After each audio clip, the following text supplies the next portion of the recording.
What is up, and welcome back to the channel. It's your boy Flippin' Stoop. Hope you guys you've rocked this day out, or at least wrapping up your evening. Unless you're working third shift and you're just waking up and you're getting ready to rock out. Either or, sales for us have went up the past 2 days, and I hope they do for you as well. Let me know how your guys' sales are doing. I want to hear that. I'm going to go over, as you guys know, throughout this video. Throughout my last group, throughout the YouTube channel, I've done both types of stores, okay? I've done sell everything store, and then I've done niche store. I did sell everything store for 11 months, and I did niche store for going on 3 years now. So what I'm trying to get people to see is, what's up, Corey? Thanks for watching, brother. I'm not going to tell you what you should do. I'm going to use my experience of what I went through, and then maybe you can decide from that which direction you go, right? Because I do have people ask me, what do you think I should do? Do you think I should pick a niche? Well, that's up to you. That's up to your area. That's up to, because there's pros and cons of both. I'm going to get into that. My first store was a sell everything store. Anything from books to lint rollers, if I can find them cheap enough, to VHS, to CDs, to game consoles. I'll still sell game consoles today. But to almost anything you could find that could make a profit, I sold it. Problem with that was, maybe this is because I just got started, right? It was my first 11 months into it. When I'm selling everything, I couldn't tell you how long my listing time was going to be. It was going to be anytime between 15 minutes to a freaking hour some of the times, depending on how much research I had to do on the electronic and how many features it had and all this other stuff, right? Because all that matters in your description and in your item specifics, especially with electronics. If you leave a bunch of important specifics out with anything, right, it's going to get overlooked. It's not going to be, the more specifics you can do and do correct, the better. And so that was difficult for me. That was one of the downfalls. The upside is I had some really good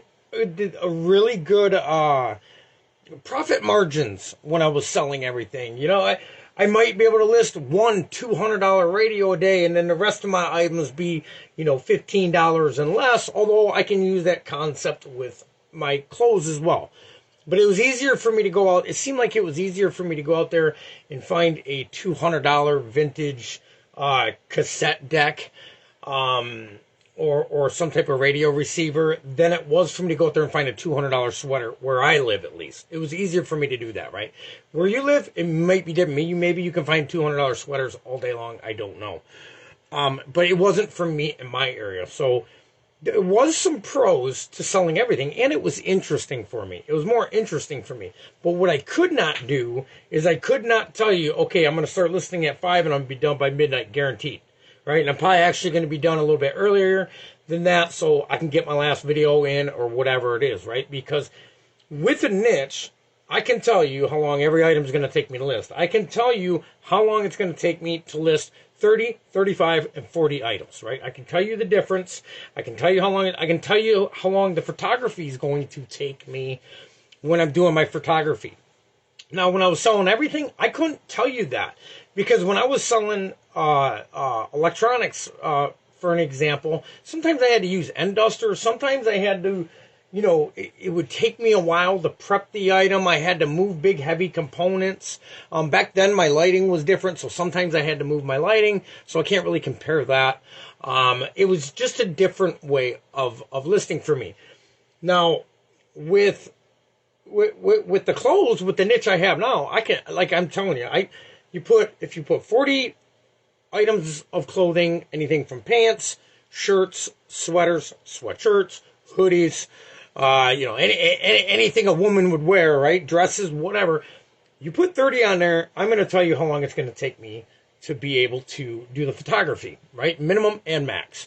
You do the same with 35, I'll be able to give you the same number. You do the same with 40, I'll give you another, a real close number as well. I couldn't, it's very hard to see. Here's my argument with a niche or no niche. It's very hard to scale something that takes you longer to do. Does that make sense to you? But then you can argue the fact, well, if I can do $200 stereo receivers a day, then I only need to sell 3 and you need to sell 30 to catch me. So I totally get that. I'm not blind to that. I'm not naive to that. I totally get it. But for me, I wanted to scale an inventory. And the other problem with my sell everything is I didn't have enough space. Okay, I did not have enough space in my basement. What is up, brothers? I didn't have enough space in my basement. Vic, we're going over, Corey said, what's up, Vic?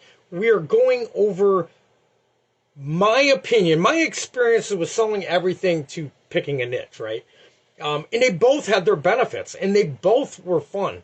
The only reason I went with the niche is because, one, I listened. Daily Refinement said, he said in one of his videos, he thinks it's very important to pick a niche. That way you can get fast and efficient at something.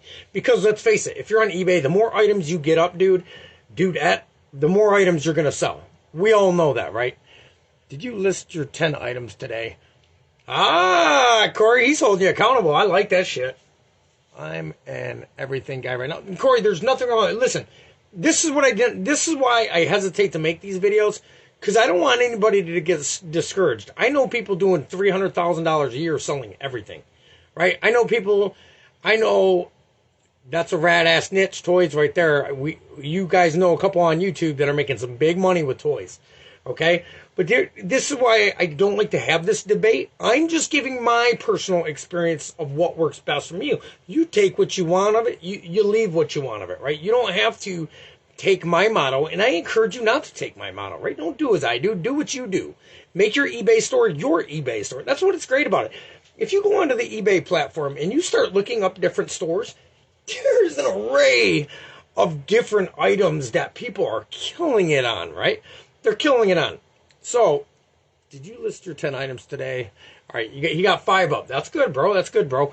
So for me, it might be different than you, right? For example, I don't really like to do all the research on an item where Vic likes to do the research. He enjoys that part of the process. I don't. I like to be able to look at the item, know how I'm going to list it, know how I'm going to title it, know how I'm going to do the item specifics without any deep research because I'm trying to be more efficient. Although, the flip side to that is the reason I got to do that is because I got to have a bigger inventory system as a clothes reseller, is a lot of people have to be as an everything seller, right? I picked something I like that I had a base knowledge for and expanded from there. That's great. That's smarter than what I did. I knew absolutely nothing about women's clothing. Listing single baseball cards at the 99cent auction. I have thousands. Victor might be your card guy. I don't know about baseball cards. I don't know if Vic has, but Vic does do cards. That's for sure. You know what? My brother Brad as well does cards. Now, he don't do them on eBay. He does them on Marketplace. He actually laughs at me and calls eBay Feebay. So me and him go back and forth, right? And then I say, okay, what was your annually sales this year? And I tell him mine, and then that usually hashes it up a little bit, but it's funny. I love all platforms, right? There's not a platform out there that you can't do fucking amazing on. Most from the 80s and 90s are trash. And you know what's crazy, Vic? I thought that my old card collection from the 80s and 90s would have been a hit, but they're not. Like, what about like the Shaq Beam Team? You know when that card first come out? I don't remember if it was in the early 90s. Mid-90s, somewhere around there, the Shaq Beam Team card come out, and it was worth a stupid amount of money. I don't know anymore, though. I'm trying to get rid of shit. But we're listening to Justin. Hey, you guys do your hustle, man. You ain't got to just listen to me, bro. Do your freaking hustle, right? All I wanted to go over tonight is was my experience with selling everything and picking a niche. A niche is working out for me. I got efficient with it. If you would have told me to list 40 items in 4 to 5 hours when I first started selling clothes, I would have told you you're smoking crack. You know what I mean? Now, very feasible, very possible to do. The only reason I was able to do that is because I'm listing similar items, and eBay does like that. Now, don't get me wrong. When I sold everything, eBay didn't mind that neither. I was still selling items every day. I got a Population 1 baseball card, graded PSA Gem Mint 10, worth like $3. Oh my God. That's terrible. It's only worth $3? Jesus.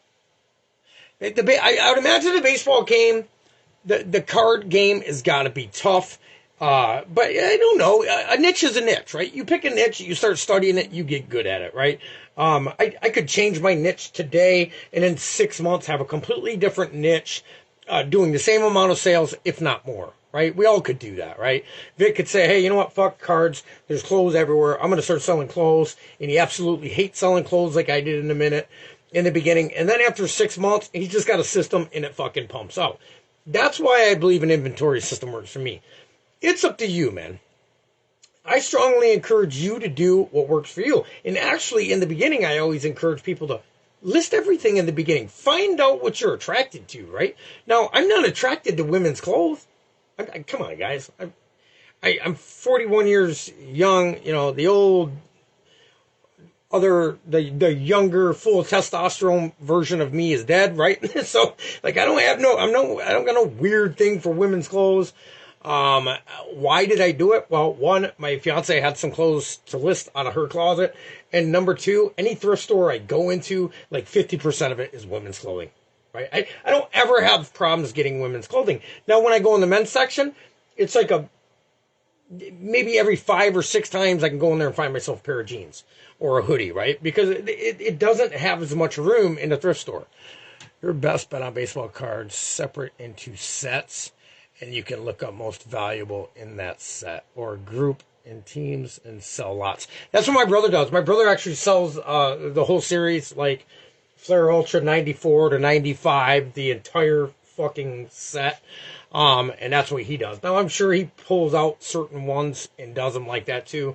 But guys, I really got to wrap this video up. I'm crunched on time. I had a weird day today. I had to wake up at, it was 4 o'clock. Actually, I didn't even go to bed. Okay, my fiance had to go to work early this morning because she had a dental appointment at 2. So I was up all night long. Took her to work, come home, packaged all my items, got them to the post office, come home, slept for 2 hours, went back, picked her up, took her to her dental appointment, come home, napped for an hour. So I'm on 3 hours of sleep, man. I'm definitely not playing at my fullest. Do you look for certain women's clothes, or is it just what's left over? I feel like the good shit gets picked fast. Yeah, the good shit. This is why I talk a lot about. I'm more after the bread and butter items, right? I'm not. Look, every time I go into a thrift store, I don't find. But I've been doing a lot of outside the thrift stores, like private people that I'm finding on Marketplace, that might have a slew of them. People we know in the area. I know a few people that actually own thrift stores. That's a benefit too. But you know, I'm going to show you a shirt, dude. Like, this is my next item. It is a Liz Claiborne top. Like, okay, a Liz Claiborne top from late 80s, early 90s. This isn't a $40 sweater. It's a $12 sweater, man. $12, $13 sweater. That's all it is. And I sell a lot of that stuff, but I also sell a lot of $20 to $30 items. I'm never finding gold all day, every day. When we cleaned out that mansion, yes, I found a lot of gold, and we made a lot of money from that house. We're still making money from that house every day, and I project to do that for the next maybe year and a half. She had, I'm going to guess between $80,000 and $150,000 worth of clothing there. Like the Chipper Jones rookie card is money. Ken Griffey Jr. rookie, Mark McGwire rookie, Barry Bonds, and if you got a Michael Jordan baseball card, it might be money. Oh my God, I had every one of them you named besides Chipper Jones. I had the Ken Griffey rookies, the Mark McGwire rookies, Barry Bonds rookies. That was my era. I had all of them. I did not ever have a Michael Jordan rookie. I did. Oh, yes, I did. I had some Michael Jordan rookies when I was younger. What was his rookie year? 88, 89? Something like that, wasn't it? Or was it a little bit before that? Bread and butter is what I like to. Yeah, I'm not going out there, dude, in wasting 15 hours in one day to go find 10 pieces of fucking inventory that I'm going to sell each one of them for $50. Fuck that, dude. I'll just buy a shit ton and I'll make that difference in between. You get what I'm saying? Like, depending on where you're at. Now, if you're 2.5 hours south of me where I live, in places like Farmington Hills in Michigan, and the richer area, they're the wealthier areas of Detroit, you might be able to find a lot more of them. That's why I think it's important to study your geometry, just study what's around you. Study your thrift stores. What's there, what's plentifully available. And that's where I picked my price margin from, is what's available to me, right? I can't list $3,500 items every day, because if so, I wouldn't be listing 35 a day, I don't think. I'd be listing 15 a day, and I'd be cool with that. $1,500 a day, I'm super rad with that, right? That's good enough for me. I don't need no more than that. All right, y'all, I got to wrap it up, but tomorrow I am going to do videos basically around the normal time. My fiance has the day off of work actually tomorrow, so I'm not going to be doing this right by 12 o'clock shit or the one I squeezed in a little bit ago. We will be able to talk a little bit more. But yeah, everything I go out there and find, Corey, is not a home run item, man. No fucking. Matter of fact, I have a lot less. And a lot of the home run items sit for 3 to fucking 4 months, man. A lot of them, now some of them, yes, some of them, bro, do sell overnight. But there's a lot of them that sit forever. And I want anybody in this group or in the YouTube channel, if you're just getting started and you're having those worries throughout your mind, does my listing look right? Does my title look right? Do my item specifics look right? Look up a big reseller on eBay and whatever niche you're in, or if you're selling everything, look up an everything seller, right? And look and see how their items look. I think it's really important for like for me, I'm a clothes reseller, so I think it's really important for every one of my shirt photos, the first photo, to look the same. It's a sequence. My first, every single pair of pants that I got listed is a certain way for the first photo. So it looks in order. It looks neat. Like, go to a Nike page, right, on Google, and look how they got their shoes. They don't got both shoes sitting side by side. They got one shoe sitting on an angle. And that's the angle they do it. And if Nike's doing that and it's working for Nike, and you're selling shoes, I strongly suggest your first picture look like the Nike picture, right? Why not just take a picture? When I used to sell clothes, I'd take a picture of just one shoe. It was usually the right shoe. I'd take a picture of, and then in the second photo, the other shoe would be in there, right? And so on and so forth. My pants, when I lay them out, or my shirts, when I lay them out, it's always the frontal picture first. The front picture first, and then my second photo is the back picture, and then I take a picture of the neck, then I take a picture of the sleeves, and then I take a picture of the hem, then I take a picture of the tags, and then I take a picture of the washing instructions, and then I do the measurements. Chest, pit to pit, shoulder to hem, shoulder to shoulder, and I'm fucking done. I don't even measure the sleeves. A lot of clothes resellers measure the sleeves, depending if it's a blazer. Once in a while, I'll do that because people are a little more particular on how a blazer fits them than they are a hoodie, right? So sometimes I'll throw that in there, but very rarely do I. And once in a blue moon, somebody will say, hey, what's the sleeve measurements, on that blazer, we'll say, and then I'll dig it out, and I'll fucking pull it out, I measure it, give it to them, they buy it or they don't buy it, right? So the reason why it's easy for me, every shirt I do, every shirt I do, this is going to be the first picture, okay? The next picture is going to be the back of that. The next picture after that's going to be the neckline, then the sleeves, then the hem, then these guys right here. And then, then I do the measurements on the board. I'll pull this shirt down here.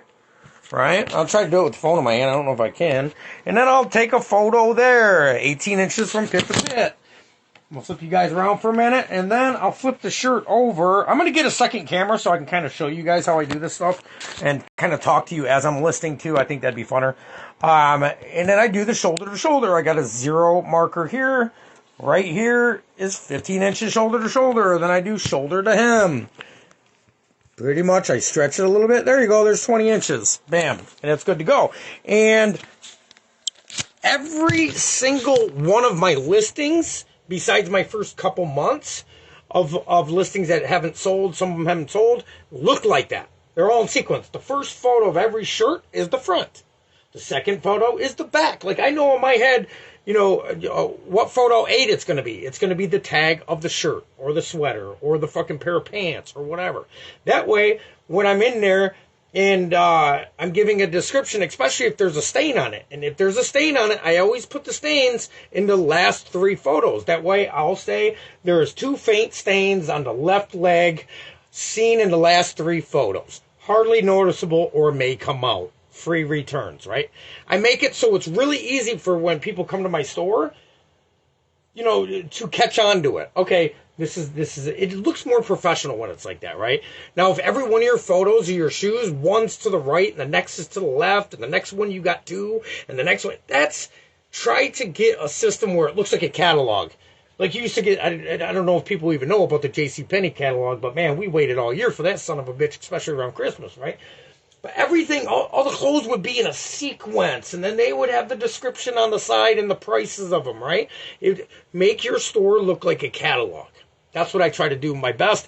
I did not do that in the beginning. I don't know if that impacted me or not, and I don't know if this impacts me, but I say, why not try to make it look as professional as possible? Because let's face it, guys, nobody's a professional in the beginning. My first 2 months of listing clothes was fucking chaotic, man. It was crazy. It was really crazy. Thank you, Corey. But that's how I do my photography. And every one, like this next one I do, right? Or it's already done, but I got a vintage Mickey Mouse sweater. If it's a sweater, I fold the sleeves in like this. I'll show you. If it's a sweater or a sweatshirt or whatever, I will fold the sleeves in like such, right, and do my photo. And then I'll come over here and take one like this. Sweaters are a little bit different. I'll do a middle, and then I'll do an outer, and then I'll flip these fucking things out here, the sleeves, and then I'll do one there. I'll get close in here on the embroidered patchwork neck. Well, bam, lift this little thing up, and I crop it. So I leave my fingers like that, but I crop it at the end. You don't want your fucking dirty fingernails sticking in a freaking photo, dude. Like, that nail needs a little bit of help. Like, cut. But, I do that, and then I go in there and I crop. I crop all my photos. Now, that's up to you if you want to do that. You don't have to do that. But if you're going to do it, make sure you do it on all your listings, right? If you're going to crop the tags so it looks clean and nice and it's blown up and up close for people's eyes, because some of the tags are really hard for me to read when I'm right up close. So I blow them up so other people can use them. You're a badass, Justin. I appreciate you taking time every day to help the average reseller. Brother, no, I'm not a badass. I appreciate the compliment. I just want to give back because somebody gave it to me, man. That is my whole thing of this. Like, just try to help somebody out. Now, if you see my whiteboard, thank you though, Corey, but I'm a very humble person. I do not see myself as a badass. If you see my board, guys, I showed it the other day. It is not perfectly white. So quit tripping, dude. Yeah, fingers are bad in photos.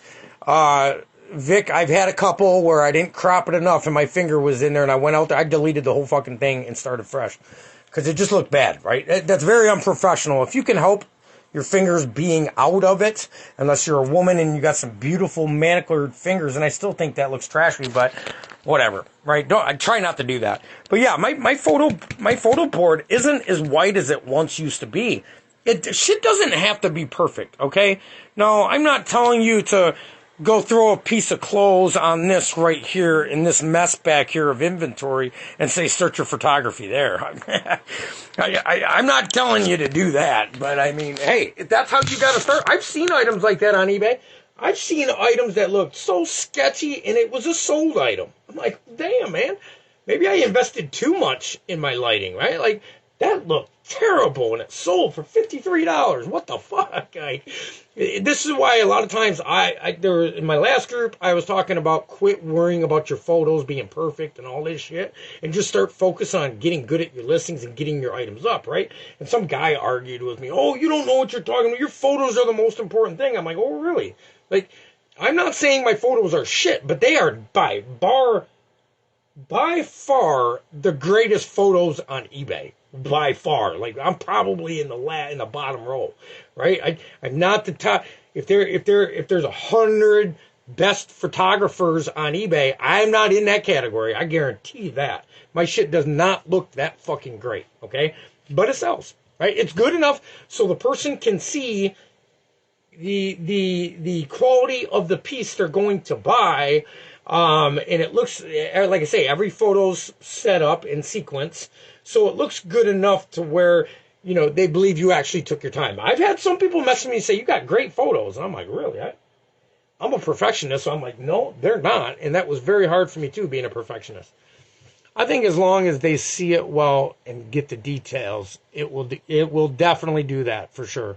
I mean, the nasty nail and shit, scene 1 with the cigarette. Yeah, that's on. I can't even believe eBay allowed that. If eBay's seen that, I think they would take it down, especially if that was closed, man. That was one of the hardest things for me. I'm a light cigarette smoker now, guys. I was smoking 2 packs of cigarettes a day. One thing eBay helped me do was kick that habit, a lot of it, okay? I still smoke a couple cigarettes a day, but I vape now. And the great thing about this is it don't make, if anything, it's going to make the clothes smell like bubblegum, right? Because I do the bubblegum breezes. My fiance turned me on to them a while ago. I'm like, man, fuck this shit. This shit's nasty. But we don't smoke in our house. Even if there wasn't somebody's inventory in this house, right? Our merchandise. I've been a smoker for a very long time, but I don't like smoke in the house, right? So I don't smoke in the house. And I wouldn't, right? But yeah, a cigarette in the fucking picture. Come on, man. Now, I think it's different too, though, what you're selling, because Vic, let's say, for example, you're selling tools, right? Or you're selling used automotive parts. I'm not going to care too much if a dude's hand is in the picture holding an alternator and he's got some grease under his fingernails. I'm like, that motherfucker just took that out, right? Like, he did the work, right? He tested it. He knows it works. Now, if you're selling clothing or baseball cards, I don't think you're going to want a cigarette hanging out of your mouth or some greasy-ass hands touching the cards, right? Or whatever it is you're selling. So yeah, I was bad in the beginning though, guys. If you would have looked back on my first store, my hands were in almost everything. My hands were in everything. You could see shit you shouldn't have been seeing. Like, you know what I mean? It was terrible. But you learn throughout the process of reselling, guys. We all learn. I started out shit, man. And I'm not great, right? I feel like I'm at a good place, but I'm not great. I'm not fucking Tekken Sports and where Daily Refinement was, right? Do I think I'll catch up to where they were? Yeah, one day, because I'm not going to quit, right? And I'm going to hire some people. It's just going to, I think it'll take me a little bit longer than it did them. I think they're, like, being in the states they're in, I think they found some better items. But that could be an excuse I'm making up, too. I could be completely wrong. I've seen one of them, I'm not going to say which name. I check their store out often.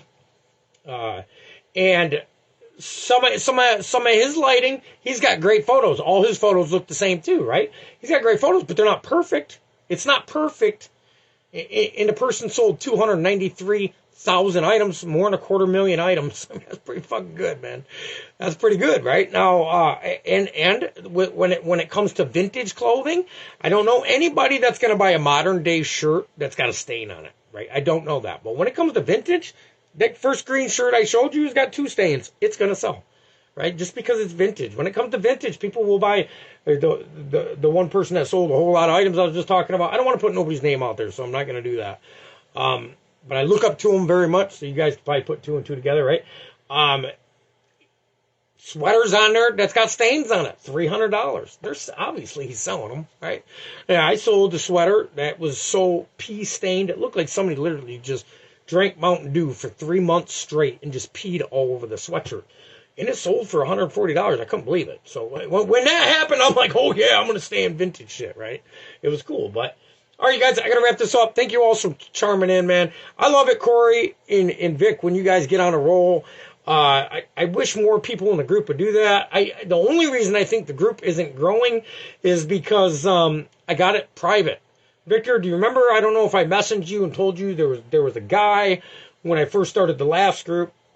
He got really over the top involved, right? Like, I started scratching my head, for a couple weeks after this guy was like, please let me be your monitor and all this in the group. And I'm like, why would somebody beg? Like, he was a reseller too. He sold vintage stamps and things of that nature. I'm like, if you're busy selling vintage stamps, why do you got time to monitor the group that I just made? Like, what's your big thing? And come find out, he actually hacked into some of my shit. he froze my account one time, and he was getting really weird on the channel. Like, I think this is why I made the group private, so that wouldn't happen again, and I get to filter out who comes in and out. But the first 6 months of the last group, Vic, if you can remember that, yeah, be careful who you let. If you ever create a group, be careful who you let monitor your group. Because if they can monitor it, they can get into your URL and all kinds of other shit. I was unaware of that. Vic, I don't remember if you remember the last group, man. I made a video on how pissed off I was about that. I think Vic was. Vic's been here since like day one of the last group, maybe week one, right? Vic's been here for a while. Scammers out there. Yeah, man. Yeah. Vic remembers. I can't remember his name, man. He was just way too over the top, and I had a gut feeling about him. I even talked to my fiance about it. She's like, babe, maybe he just wants to do something and you're being too paranoid. And then all of a sudden my shit got hacked and my computer got froze up, and this guy started telling me, instant messaging me. He was supposedly from a different country. Okay, this guy somehow pinpointed my exact address in the United States. He knew what post office I was going to. He told me, and I've never told this to anybody, what post offices I go to or where my address is. Why would I expose that on the internet, right? So he started literally telling me these things, and I'm like, what the fuck, babe? I'm like, read this shit. She's like, you better block that fucker, report him, blah, blah, blah, blah, blah. Yeah, Vic, that's him, dude. Yep, that's him. I used to mod for you in the other group. Yeah, remember, Vic? I had to actually, I felt bad because there was a woman on there too, Sharita. She started with Victor right around the same time Victor was modding the group, right? And I had to kick them both off mods, and I felt like a fucking dickhead, man. I'm like, man, I got to message these guys, let them know what happened, because as soon as I started doing the research and realized what was going on and why all my shit was, why he knew exactly where I lived, I started doing this research, and I was like, it stemmed from me allowing somebody to moderate my group. They were able to get into my URL, tell exactly where the address is, tell exactly where I'm at. I'm just so glad I shut my bank accounts down. Nobody got to my bank account, so that was awesome. Right. Oh, yeah. Yeah, I'm not sweating. I don't know. I hope, I don't even think the guy looked like his profile or not, and he was just one of them. Hey, when you make a group like this and you start talking about how you can make income, that's a red flag right there to the hackers, man. They're like, oh, this motherfucker makes income online, huh? I'm going to hack into his URL, get that, which is going to give me all his bank access that he's got on there, and one thing leads to another. You wake up and your bank's gone. That's why I don't keep my money in the bank. I don't let the bank rich. I don't make the bank rich, man. I go every single day and withdraw the money that's in there, and I have a place for it. It's nobody's business where it's at, but I got a place for it. And it's not gaining the fucking bank's money. They hate me for that shit. I go in there every day, and they're like, yeah. I'm like, I'm here to withdraw everything that's in there, but the $5, I don't believe in banks, man. I don't like them. All right, you guys all have a rocking night. Thanks for joining in, man. And stay tuned till tomorrow. Today was actually episode, what is the date today? Today is the 9th, so it's been episode 18 of this month so far. Buy gold. Yeah, you know what, dude? I bought a gold panning kit. Me and my fiance bought a gold panning kit on Amazon, but the weather's just been freaking cold. All right, you guys. See you all tomorrow. It's your boy Flippin' Stoop.